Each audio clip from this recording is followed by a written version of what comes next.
We now have footage of the postmortem human brain slice learning to play the piano. Yes, you are watching a piece of brain from someone who used to be a person that's been hooked up to a robot and has learned to play the piano by listening. This research was published by French researchers back in May and is a little bit more than morbid, but there is good reason why you'd want to do this, and there is a whole lot of ethical consideration, as you may have guessed. Now, your first question might be, is this going to go commercial? And no, probably not. We don't really have a whole lot of uses for adult brains when it comes to robots or computation. We do have a lot of uses for just lab-grown human brains, the brain organoids. There's whole data centers that have been set up on those guys.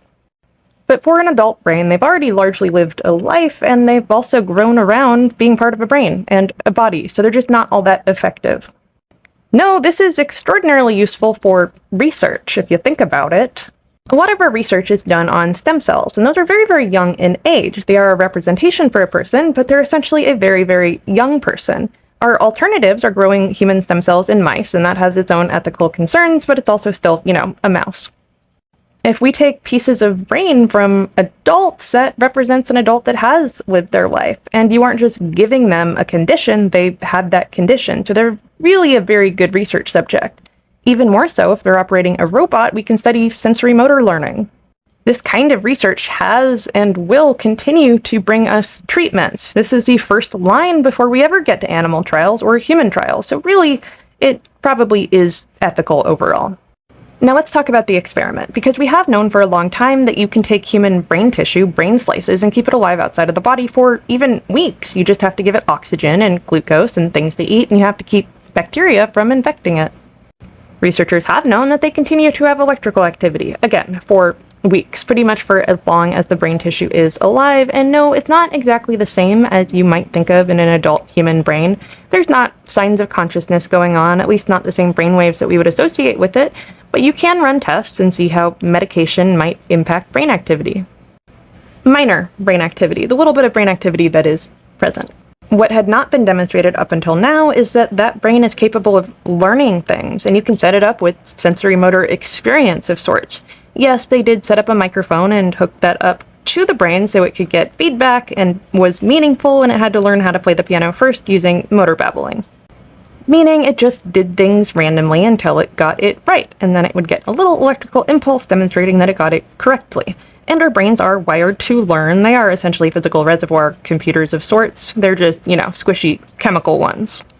I know, it all sounds a little bit morbid, but when we are talking about individual neurons, each individual is not conscious. Even a cluster of them is not conscious, as far as we know. That's not actually all that fair to say because we don't really know what consciousness is. It's just not equivalent to the experience of an entire brain. Probably.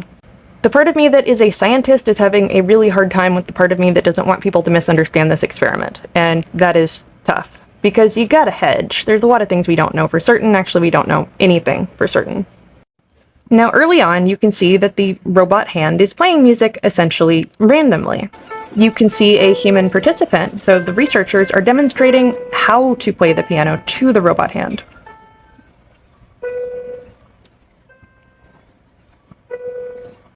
Then they did something different. They gave it Tanya virus, and I cannot say that word correctly. However, the brain lost its ability to play once it was made ill. Now, this is not terribly dangerous to people. It causes flu-like symptoms, but you can watch the brain failing to know how to play.